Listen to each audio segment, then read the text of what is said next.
भगवान श्री खाटू श्याम मुरली मनोहर की इस वीडियो में आप सभी का स्वागत है।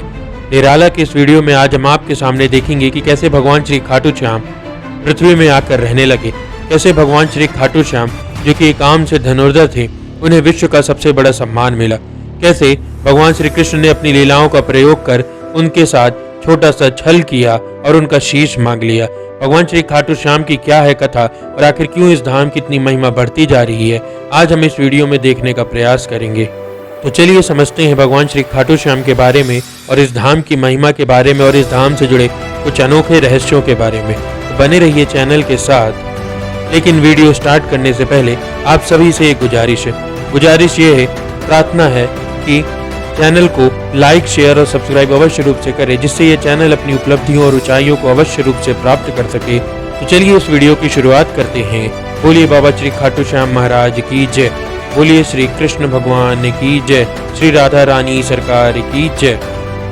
महाभारत द्वापर युग में भाइयों के मध्य संपत्ति के लिए लड़ा गया युद्ध था। एक ओर धृतराष्ट्र और गांधारी के 100 पुत्र कौरव थे, वहीं दूसरी ओर पांडु और कुंती तथा माद्री से उत्पन्न हुए 5 पुत्र पांडव थे। कौरव का पक्ष अधर्म का था, वहीं पांडवों का पक्ष धर्म का था। संपत्ति के साथ ही यहाँ एक प्रसंग का उल्लेख करना अनिवार्य जान पड़ता है कि कौरवों ने पांडवों को न केवल वनवास भेजा बल्कि उन्हें मारने की योजनाएं भी बनाई, किंतु पांडवों का पक्ष धर्म का था एवं धर्म के साथ स्वयं जगत गुरु परमात्मा होते हैं, सो वे बचते रहे। पांडवों का महल देखते समय द्रौपदी के दुर्योधन पर उपहास ने उसे इस स्थिति पर लाकर खड़ा कर दिया जब भरी सभा में गुरुजनों के मध्य पांडवों को छल से जुए के खेल में हराया गया और द्रौपदी का चीर हरण किया गया। तब द्रौपदी द्वारा पिछले जन्म किए वस्त्र दान से पूर्ण परमेश्वर कबीर देव द्वारा लाज बचाई गई। स्वयं जगत गुरु भगवान श्री कृष्ण ने द्रौपदी की लाज बचाई। इसके बाद आरंभ हुई युद्ध की भूमिका और रचा गया इतिहास का सबसे बड़ा युद्ध यानी महाभारत। बात करें खाटू श्याम मंदिर के इतिहास की, यह मंदिर सन 1027 ईस्वी में रूप सिंह द्वारा बनाया गया था। मंदिर को मुख्य रूप से एक भक्त द्वारा मॉडिफाइड किया गया था। दीवान अभय सिंह ने 1720 में इसका पुनर्निर्माण कराया था। इस प्रकार मूर्ति को मंदिर के मुख्य गर्भगृह में स्थापित किया गया था। मंदिर का निर्माण पत्थरों और संगमरमर का उपयोग करके किया गया है। द्वार सोने की पत्ती से सुशोभित है। मंदिर के बाहर जगमोहन के नाम से जाने जाने वाला प्रार्थना कक्ष भी है। तो चलिए देखते हैं अब भगवान श्री खाटू श्याम के बारे में और आखिर कौन है ये भगवान श्री खाटू श्याम और क्या है इस धाम की महिमा, चलिए जानते हैं। राजस्थान के शेखावटी के सीकर जिले में स्थित है परम धाम खाटू। यहाँ विराजित है खाटू श्याम जी। खाटू का श्याम मंदिर बहुत ही प्राचीन है। यहाँ पर प्रतिवर्ष फागुन माह शुक्ल षष्ठी से 12 तक यहाँ मेला लगता है। श्याम बाबा की महिमा का बखान करने वाले भक्त राजस्थान या भारत में ही नहीं बल्कि दुनिया के कोने कोने में मौजूद है। तो चलिए जानते हैं कि कौन है बाबा खाटू श्याम जी और क्या है उनकी कहानी। तो आखिर कौन है खाटू श्याम जी? खाटू श्याम जी भगवान श्री कृष्ण के कलयुगी अवतार हैं। महाभारत के भीम के पुत्र घटोत्कच और घटोत्कच के पुत्र बर्बरीक थे। बर्बरीक को ही बाबा खाटू श्याम कहते हैं और इनकी माता का नाम हिडिंबा है। तो चलिए जानते हैं कि आखिर कौन थे ये बर्बरीक। तो बर्बरीक महाभारत के एक महान योद्धा थे। उनके पिता का नाम घटोत्कच और माता का नाम हिडिंबा था।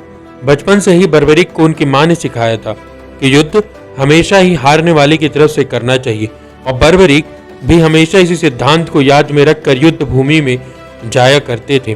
कहा जाता है कि बर्बरीक ने भगवान शिव और मां आदिशक्ति की घोर तपस्या की थी, जिसके बाद खुश होकर भगवान ने उन्हें कुछ सिद्धियां दी, जिन्हें पाने के बाद बर्बरीक और भी अधिक बलवान हो गए थे। जानकारी के मुताबिक इन शक्तियों का प्रभाव इतना अधिक था कि वो महाभारत जैसे विशाल युद्ध को पलक झपकते ही बंद करवा सकते थे और युद्ध में भाग ले रहे सभी वीरों को मौत के घाट उतार सकते थे। लेकिन उनकी माता को दिए हुए वचन के कारण वे भगवान श्री कृष्ण की लीलाओं में फंस कर रह गए। बर्बरीक के बारे में यह भी कहा जाता है कि बर्बरीक दुनिया के सर्वश्रेष्ठ धनुर्धर थे। बर्बरीक के लिए केवल 3 ही बाण काफी थे, जिसके बल पर वे कौरव और पांडव की पूरी सेना को समाप्त कर सकते थे। युद्ध के मैदान में भीम पुत्र बर्बरीक दोनों ही खेमाओं के मध्य बिंदु पर एक पीपल के वृक्ष के नीचे खड़े हो गए थे और यह घोषणा कर दी कि मैं उसी पक्ष से लड़ूंगा जो पक्ष हार रहा होगा। बर्बरीक की इस घोषणा से कृष्ण भगवान और अधिक चिंतित हो गए। बर्बरीक की इन शक्तियों को देखकर स्वयं भगवान श्री कृष्ण आश्चर्यचकित रह गए और उनकी शक्तियों के बारे में जानने के लिए स्वयं भगवान श्री कृष्ण बर्बरीक के पास जा पहुंचे। भीम के पौत्र बर्बरीक के समक्ष जब अर्जुन तथा भगवान श्री कृष्ण उसकी वीरता का चमत्कार देखने के लिए उपस्थित हुए, तब बर्बरीक ने अपनी वीरता का एक छोटा सा नमूना मात्र ही दिखाया। भगवान श्री कृष्ण ने कहा कि यह जो वृक्ष है, इसके सारे पत्तों को एक ही तीर से छेद दो तो मैं मान जाऊंगा। बर्बरीक ने आज्ञा अनुसार लेकर तीर को वृक्ष की ओर छोड़ दिया। जब तीर एक एक कर सारे पत्ते को छेदता हुआ जा रहा था, उसी दौरान एक पत्ता टूटकर नीचे गिर पड़ा। भगवान श्री कृष्ण ने उस पत्ते पर यह सोचकर पैर रखकर उसे छिपा लिया कि यह छेद होने से बच जाएगा, लेकिन सभी पत्तों को छेदता हुआ वह तीर कृष्ण के पैरों के पास आकर रुक गया। तब बर्बरीक ने कहा कि हे महाप्रभु, आपके पैर के नीचे एक पत्ता दबा हुआ है, कृपया पैर हटा लीजिए, क्योंकि मैंने तीर को सिर्फ पत्तों को छेदने की आज्ञा दी है, आपके पैरों को नहीं, इसलिए आप अपना पैर हटा लीजिए। उसके इस चमत्कार को देखकर भगवान श्री कृष्ण चिंतित हो गए। भगवान श्री कृष्ण यह बात जानते थे कि बर्बरीक प्रतिज्ञावश हारने वाले का साथ देगा। यदि कौरव हारते हुए नजर आए तो फिर वो पांडव के लिए संकट खड़ा हो जाएगा, और यदि पांडव बर्बरीक के सामने हारते हुए नजर आए तो फिर वह पांडव का साथ देगा। इस तरह वह दोनों ओर की सेना को एक ही तीर से समाप्त कर देगा। तब भगवान श्री कृष्ण ब्राह्मण का भेष बनाकर सुबह सुबह बर्बरीक के शिविर के द्वार पर पहुंच गए और दान मांगने लगे। बर्बरीक ने कहा, मांगो ब्राह्मण देवता, आपको क्या चाहिए बताइए। ब्राह्मण रूपी भगवान श्री कृष्ण ने कहा कि क्या तुम मुझे दे सकते हो? लेकिन बर्बरीक ने कृष्ण भगवान को नहीं पहचाना और इसी कारण भगवान श्री कृष्ण के वह जाल में फंस गया। भगवान श्री कृष्ण ने स्वयं ही उससे उसका शीश मांग लिया। बर्बरीक द्वारा अपने पितामह पांडवों की विजय हेतु स्वेच्छा के साथ शीश का दान कर दिया गया। बर्बरीक के इस बलिदान को देखकर दान के पश्चात भगवान श्री कृष्ण ने बर्बरीक को कलयुग में स्वयं के नाम से पूजित होने का वर दिया। आज बर्बरीक को खाटू श्याम के नाम से पूजा जाता है। जब कृष्ण ने उसका शीश रखा था, उस स्थान का नाम खाटू है। कुछ इस तरह भगवान श्री खाटू श्याम पृथ्वी पर आकर रहने लगे और कुछ इस तरह भगवान श्री खाटू श्याम के नाम से प्रसिद्ध हुए। भगवान खाटू श्याम से जुड़े कुछ ऐसे भी रहस्य हैं जो हर हिंदू भाइयों को अवश्य रूप से जानना चाहिए। उन अनजाने रहस्यों की बात करें तो उनमें सबसे पहले एक ऐसा रहस्य है कि भगवान खाटू श्याम अर्थात मां सैव्यम पराजिता, अर्थात जो हारे हुए और निराश लोगों को संबल प्रदान करते हैं, वही हैं भगवान श्री खाटू श्याम। खाटू श्याम बाबा दुनिया के सर्वश्रेष्ठ धनुर्धर हैं। उनसे बड़े सिर्फ प्रभु श्री राम ही माने गए हैं। इसके अलावा खाटू श्याम जी का जन्मोत्सव हर साल कार्तिक शुक्ल पक्ष की देवउठनी एकादशी को बड़ी धूमधाम से मनाया जाता है। खाटू श्याम मंदिर बहुत ही प्राचीन है, लेकिन वर्तमान मंदिर की आधारशिला सन 1720 में रखी गई थी। इतिहासकार पंडित झाबरमल शर्मा के मुताबिक सन 1669 में औरंगजेब की सेना ने इस मंदिर को नष्ट कर दिया था। मंदिर की रक्षा के लिए उस समय अनेक राजपूतों ने अपने प्राण को बलिदान दिया। खाटू श्याम मंदिर परिसर में लगता है बाबा खाटू श्याम का प्रसिद्ध मेला। हिंदू मास फागुन माह की शुक्ल षष्ठी से 12 तक यह मेला चलता है और 11 के दिन मेला का खास दिन रहता है। बर्बरीक देवी के उपासक थे। देवी के वरदान से उन्हें 3 दिव्य बाण मिले थे जो अपने लक्ष्य को भेद कर वापस उनके पास आ जाते थे। इसकी वजह से बर्बरीक अजय थे। बर्बरीक अपने पिता घटोत्कच से भी ज्यादा शक्तिशाली और मायावी थे। कहते हैं कि जब बर्बरीक से श्री कृष्ण ने शीश मांगा तो बर्बरीक ने रात भर भजन किया और फागुन शुक्ल द्वादशी को स्नान करके पूजा की और अपने हाथ से अपना शीश काटकर श्री कृष्ण भगवान को दे दिया। शीश दान से पहले बर्बरीक ने महाभारत को युद्ध देखने की इच्छा जताई। तब भगवान श्री कृष्ण ने उसके शीश को एक ऊंचे स्थान पर स्थापित कर उन्हें अवलोकन की दृष्टि प्रदान की। युद्ध समाप्ति के बाद जब पांडव विजय श्री का श्रेय देने के लिए वाद विवाद कर रहे थे, तो भगवान श्री कृष्ण ने कहा कि इसका निर्णय तो बर्बरीक का शीश ही कर सकता है। तब बर्बरीक ने कहा कि युद्ध में दोनों ओर से श्री कृष्ण का ही सुदर्शन चल रहा था और द्रौपदी महाकाली का रूप बने रक्तपान कर रही थी। अंत में श्री कृष्ण ने वरदान दिया कि कलयुग में मेरे नाम से तुम्हें पूजा जाएगा और तुम्हारे स्मरण मात्र से ही भक्तों का कल्याण होगा। स्वप्न दर्शोपरांत बाबा श्याम खाटू धाम में स्थित श्याम कुंड से प्रकट हुए और श्री कृष्ण सालिग्राम के रूप में मंदिर में दर्शन देते हैं। तो ये थे खाटू श्याम मंदिर और उनसे जुड़े कुछ ऐसे अटपटे रहस्य जिनके बारे में शायद ही आपको पता रहा हो। बात करें खाटू श्याम मंदिर में बने हुए एक ऐसे कुंड की जिसके रहस्यों के बारे में आज तक कोई नहीं जान पाया। ये मंदिर देश से लेकर विदेश तक अपने कुंड के लिए मशहूर है।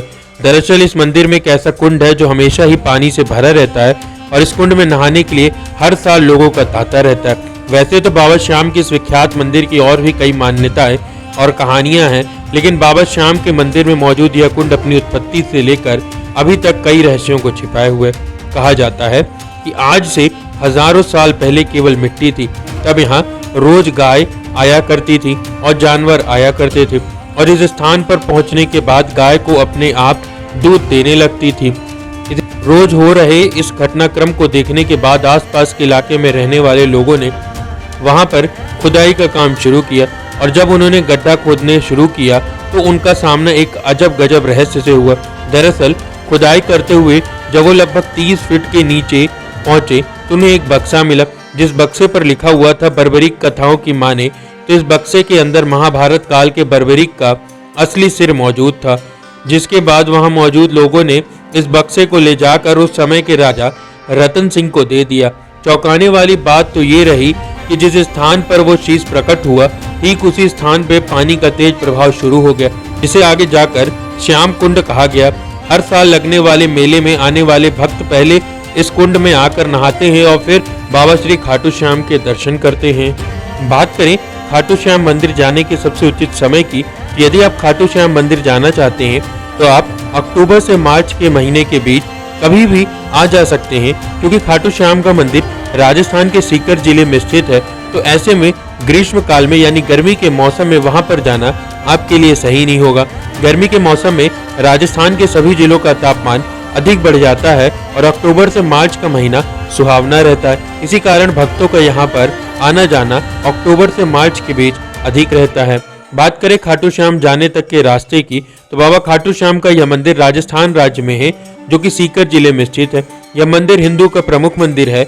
आप खाटू श्याम मंदिर तक पहुंचने के लिए वायुयान, सड़क मार्ग या विभिन्न माध्यमों से पहुंच सकते हैं। बात करें बस और ट्रेन की, तो यदि आप दिल्ली में निवास करते हैं और बाबा खाटू श्याम के दर्शन करने चाहते हैं तो दिल्ली से खाटू श्याम मंदिर के बीच की दूरी लगभग 254 किलोमीटर है तथा यहाँ पर जाने के लिए आपको कम से कम 6 से 7 घंटे का समय लगता है। रात्रि के समय दिल्ली से कई बस जयपुर जाती हैं। बस से जयपुर जाएं और जयपुर से सीकर जाएं। जयपुर से टेम्पो और कैब बुक करके खाटू श्याम मंदिर जाया जा सकता है। यदि आप ट्रेन से यहाँ आना चाहते हैं तो आपको रिक्स स्टेशन पर उतरना पड़ेगा। यह सबसे पास के रेलवे स्टेशन में से एक है। बात करें हवाई मार्ग की, यदि आप हवाई जहाज से बाबा के दर्शन करना चाहते हैं तो आपको जयपुर के एयरपोर्ट पर उतरना पड़ेगा। दिल्ली से जयपुर के लिए कई सारी फ्लाइट्स हैं और जयपुर से आप बस द्वारा बाबा के धाम के दर्शन करने आ सकते हैं। बात करें खाटू श्याम मंदिर में रुकने की जगह की, तो बाबा खाटू श्याम में भारत के कोने कोने से भक्त दर्शन करने के लिए आते हैं। उनके रुकने के लिए यहाँ पर धर्मशालाएं बनी हुई हैं, भक्त यहाँ पर रुक सकते हैं। वहीं खाने पीने की बात करें तो मंदिर के आसपास आपको कई सारे होटल और रेस्टोरेंट मिल जाएंगे जहाँ पर आप भोजन कर सकते हैं। वैसे तो खाटू श्याम मंदिर में भंडारा हमेशा चलता रहता है, आप भंडारे का प्रसाद भी खा सकते हैं। बात करें खाटू श्याम बाबा के दर्शन कैसे करें। खाटू श्याम बाबा के दर्शन आप दो प्रकार से कर सकते हैं। पहला बाबा के दरबार में जाकर और दूसरा आप घर बैठे ऑनलाइन भी कर सकते हैं।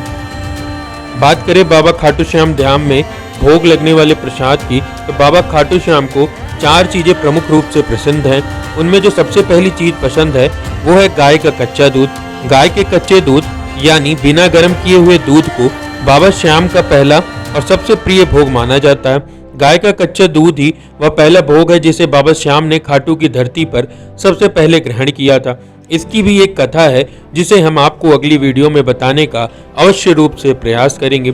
दूसरे नंबर पे जो बाबा को सबसे प्रिय भोग है वह है पंचमेवा। बाबा श्याम के भोग प्रसाद के रूप में आप पंचमेवों का मिक्सचर यानी पंचमेवा भी ला सकते हैं। पंचमेवा प्रसाद का सबसे बड़ा फायदा यह है कि यह आसानी से मिल जाता है और काफी समय तक खराब भी नहीं होता।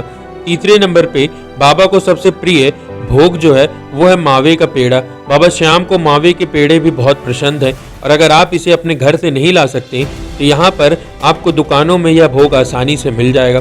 चौथा और अंतिम सबसे प्रमुख खीर का चूरमा भगवान को सबसे अधिक पसंद है। खीर चूरमा भी बाबा श्याम के भोग प्रसाद में काफ़ी काम आता है। बारस यानी द्वादशी के दिन बहुत से श्याम भक्तों के घरों में बाबा के खीर चूरमे का भोग लगाकर जोत के रूप में बाबा का आशीर्वाद लिया जाता है। यह प्रसाद घर में बड़ी आसानी के साथ बनाया जा सकता है और आजकल खाटू नगरी में भी बहुत सी दुकानों पर खीर चूरमे का प्रसाद भी आसानी से मिल सकता है। इन सभी बातों को अवश्य रूप से ध्यान करें क्योंकि ये सभी भोग भगवान श्री खाटू श्याम को बहुत ही पसंद है। तो जब भी जाएं तो भगवान श्री खाटू श्याम के लिए इनमें से हो सके तो कोई एक भोग अवश्य रूप से ले जाएं।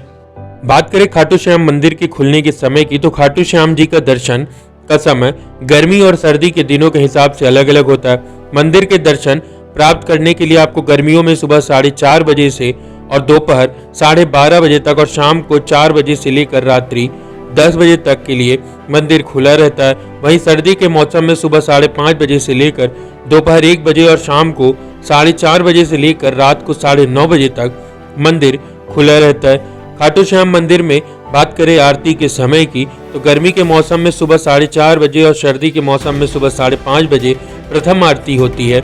उसके बाद खाटू श्याम जी की भोग आरती होती है जो कि लगभग 12:30 बजे सर्दी और गर्मी दोनों के मौसम में होती है। रात्रि के समय मंदिर के कपाट बंद होने के समय रात्रि करीबन 8:30 बजे एक बार और अंतिम आरती होती है। बात करें खाटू श्याम बाबा की पूजा की तो उनकी पूजा करने के कई विधि और विधान है। लोग ऐसे ही बाबा खाटू श्याम की मूर्ति ले आते हैं जबकि खाटू श्याम की भगवान की मूर्ति करने के लिए कई तरह के विधान है। तो बाबा खाटू श्याम को चाहने वाले वैसे तो देश में कई सारे भक्त हैं जो बाबा की पूजा अर्चना करते हैं, लेकिन बहुत से लोग ऐसे होते हैं जिनको खाटू श्याम की विधिवत पूजा अर्चना नहीं आती, इसकी जानकारी नहीं होती। खाटू श्याम बाबा की पूजा करना बहुत ही सरल है। बात करें पूजा करने के तरीके की तो खाटू श्याम की पूजा करने के लिए आपके पास उनकी एक प्रतिमा होनी चाहिए। आप इसको बाजार से भी खरीद सकते हैं। मूर्ति को आप जिस जगह पर रखें उस पर पहले सफाई कर ले। मूर्ति के अलावा आपके पास घी का दीपक, फूल, कच्चा दूध, प्रसाद सामग्री आदि का सामान होना चाहिए। आप खाटू श्याम बाबा की प्रतिमा को आप कच्चे दूध या पंचामृत से स्नान करवाएं। स्नान करवाने के बाद आप किसी साफ कपड़े से बाबा की प्रतिमा पोंछ लें।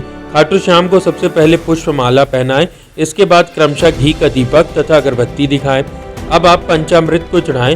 पंचामृत को चढ़ाने के बाद भोग आदि को लगाएं। भोग लगाने के बाद खाटू श्याम बाबा की आरती और वंदन अवश्य करें और पूजा समाप्त होने के बाद बाबा से पूजा में हुई किसी भी प्रकार की गलती के लिए माफ़ी अवश्य रूप से मांगे और उनकी जयकार लगाएं। बात करें खाटू श्याम मंदिर में होने वाले प्रमुख त्योहारों की तो खाटू श्याम मंदिर में वैसे तो फागुन मास में सबसे बड़ा त्यौहार मनाया जाता है। यह त्यौहार लगभग 5 दिनों के लिए मनाया जाता है और इस त्यौहार में संगीतकार और गायक, भजन, आरती, कई तरह की चीज़ें देखने को मिलती हैं। बात करें खाटू श्याम मंदिर में और भी घूमने की जगहों की तो श्री श्याम वाटिका उसमें सबसे प्रमुख है। बाबा खाटू श्याम मंदिर के बाईं तरफ ही एक श्याम बगीचा है। इस बगीचे के फूल का इस्तेमाल बाबा को श्रृंगार करने के लिए किया जाता है। श्याम वाटिका में आपको कई प्रकार के पुष्प देखने को मिल जाते हैं। वाटिका में ही आलू सिंह जी की प्रतिमा भी है। इसके बाद बालाजी महाराज सालासर के भी आप दर्शन कर सकते हैं। बालाजी महाराज और खाटू श्याम बाबा मंदिर के बीच लगभग 110 किलोमीटर की दूरी है। बालाजी मंदिर बाबा हनुमान के भक्तों का एक पवित्र मंदिर है। सालासर बालाजी का मंदिर राजस्थान के चुरू जिले में स्थित है। यह मंदिर भारतवर्ष में फेमस है। चैत्र पूर्णिमा और अश्विन पूर्णिमा के दिन यहाँ पर भव्य मेले का आयोजन किया जाता है। मंदिर के पास में ही भक्तों के रहने के लिए हर प्रकार की सुविधा उपलब्ध है। इसके अलावा राजस्थान में खाटू श्याम मंदिर के आसपास और भी कई सारी घूमने लायक जगहें हैं। इसके अलावा आप लक्ष्मण किला भी जा सकते हैं। खाटू श्याम मंदिर के आसपास घूमने लायक स्थलों में से एक लक्ष्मण किला, यह एक ऐतिहासिक इमारत है। इतिहास प्रेमियों के लिए यह काफी लोकप्रिय स्थान है। यह किला सीकर जिले से 30 किलोमीटर की दूरी पर लक्ष्मणगढ़ नामक एक गांव में बनाया गया है। इस किले का निर्माण 1862 में लगभग किया गया था। इसके अलावा आप जीड़ माता मंदिर भी जा सकते हैं जो बाबा खाटू श्याम मंदिर से लगभग 25 किलोमीटर की दूरी पर स्थित है। इसके अलावा आप गोल्डन वाटर पार्क, भी जा सकते हैं, जहां पर आप गर्मी के मौसम में काफ़ी आनंद ले सकते हैं।